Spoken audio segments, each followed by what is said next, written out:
नमस्कार, रेशूज क्राफ्टी लाईफमध्ये आपल्या सर्वांचं खूप खूप मनापासून स्वागत आहे।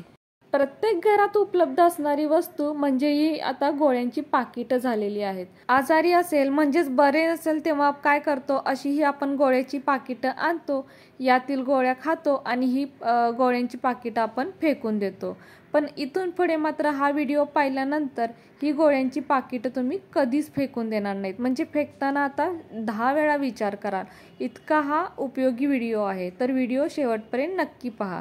तर आता ही गोळ्यांची पाकिटं पहा। विशेषतः हे जे असं पाकिट असतं ना सिल्वर कलरचं, हे खूप उपयोगी असतं आपल्यासाठी।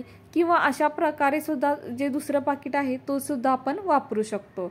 तर ही पाकिट आता कशी वापरायची हे पाहूयात। तर इथे एक भांडं घ्यायचं, या भांड्यामध्ये आता अर्धा ते 1 ग्लास पाणी घ्यायचं। त्यानंतर आता आपल्याला हे पाणी गरम करून घ्यायचं आहे। तर पाणी गरम करण्यासाठी हे भांडं आता आपण गॅसवर ठेवूया।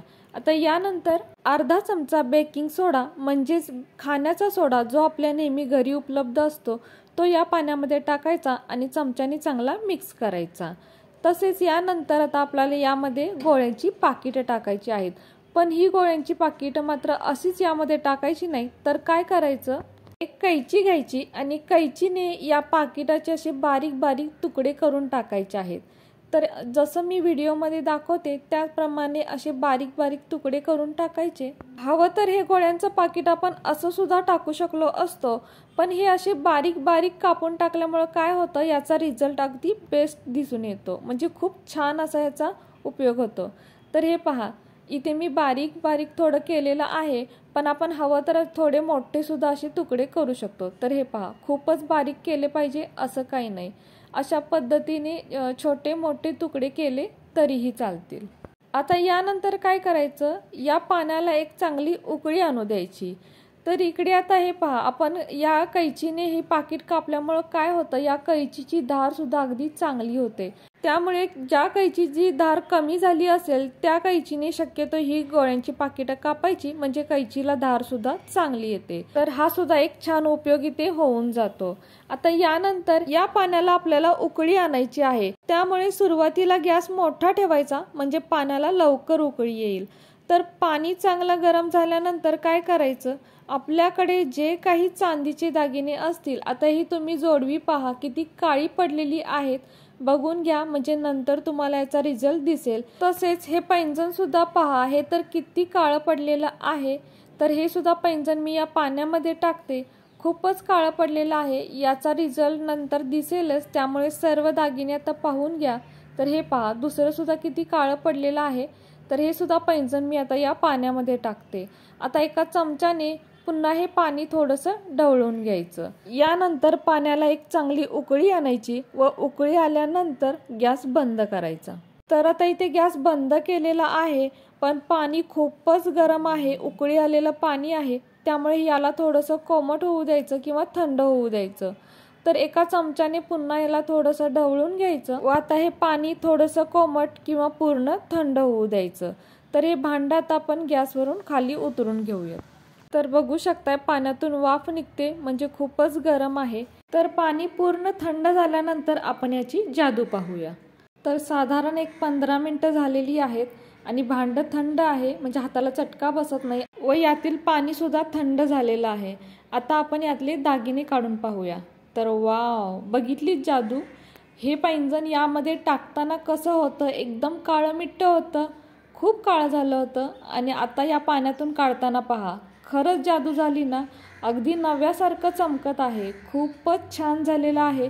आता आपण दुसरंही पैंजण पहा, दोन्ही पैंजण काळे कुट्ट झाले होते आणि आता मात्र एकदम नव्यासारखेच चमकत आहे। तर हे पहा, खरंच अगदी जादू झालेली आहे। आता आपण आपले बाकीचे सुद्धा दागिने पाहूयात।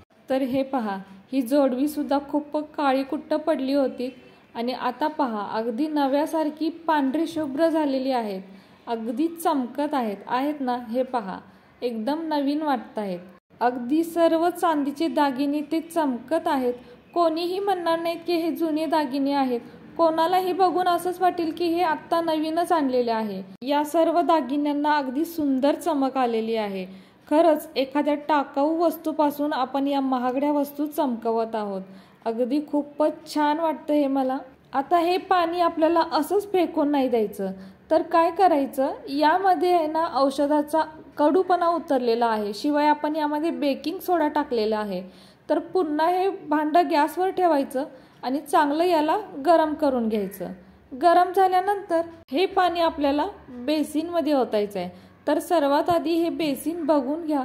तर हे पहा किती तेलकट झालेलं आहे. तर हे गरम पाणी असं कडेने या बेसिनमध्ये ओतायचं.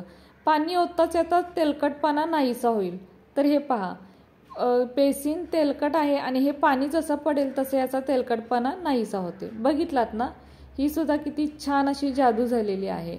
आणि शिवाय या बेसिनमध्ये म्हणजे पाईपमध्ये जे काही चिकट तेलकट जर राहिलेलं असेल तर या गरम पाण्यामुळे ते स्वच्छ होऊन जाईल. म्हणून हे पाणी गरम करून पुन्हा बेसिनमध्ये ओतायचं. यामुळे पाणी असंच वाया न जाता पुन्हा याचा चांगला वापर होतो.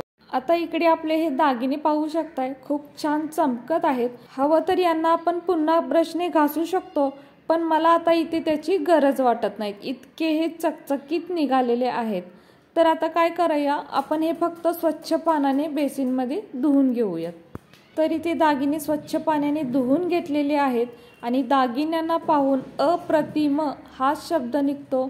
अगदी टाकाऊ असलेल्या गोळ्यांच्या रिकाम्या पाकिटांपासून असे महागडे हे दागिने आपण चमकवलेले आहेत, जराही हात न लावता. तर कसा वाटला तुम्हाला आजचा व्हिडिओ जर तुम्हाला थोडा जरी कामाचा वाटत असेल तर आपल्या माणसांसोबत नक्की शेअर करा. आणि हो, व्हिडिओ जर तुम्हाला थोडा जरी आवडला असेल तर प्लीज आपल्या या व्हिडिओला एक लाईक नक्कीच करा. नवीन असाल तर चॅनलला सबस्क्राईब करा, सोबत बेल आयकॉन प्रेस करा, म्हणजेच मी बनवलेले असेच नवनवीन व्हिडिओ सर्वात आधी तुम्हाला मिळतील. आता पुन्हा भेटू अशाच एका नवीन व्हिडिओसोबत.